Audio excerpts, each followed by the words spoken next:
Now, with that kind of a background, I think we're prepared now to look at this tremendous passage here. Will you listen to Paul in the 6th chapter? He says, "Dare any of you," speaking now to the Corinthians, "having a matter against another, go to law before the unjust and not before the saints." Now, this may seem to some of you a very strange statement, but I think it needs to be understood. He didn't say you're not to go to law. That's the only way you can deal with an unsaved man that's breaking the law, and especially in reference to you, which causes you a great loss. And here it means don't go to law against another. And the word here means another, the same kind. This means Christian against Christian. Now, this is something that the church and believers today entirely ignore. The differences between believers should not be taken into a secular court. They should be settled by believers.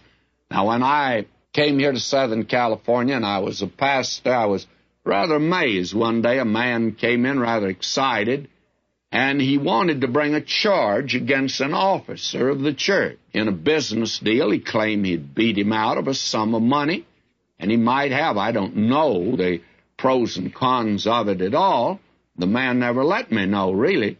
And the thing was that he said, now he did this, and I want you to bring him up before the board and make him settle with me. And I said, well, I'll tell you, I think you're approaching it the right way. Now, I said, I want you to come before the board now and make your charges. Oh, he said, I've told you about them, and that's all that's necessary. Oh, I said, no, I don't know whether they're true or not. They would ask me, and they'd want to refer it to you, so you be present. Oh, no, he'd not do that, you see.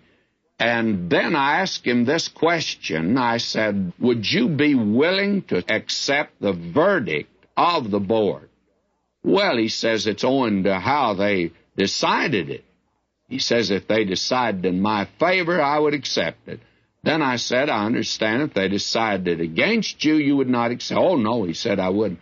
Well, I said, you can forget it as far as I'm concerned, for the very simple reason you're not even in a position to turn it over to believers. Now, church fights should not be aired in state courts before unbelievers.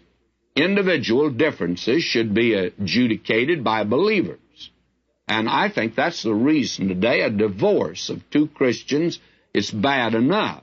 But to go before a secular court and to air it before unbelievers, I think is a pretty serious thing.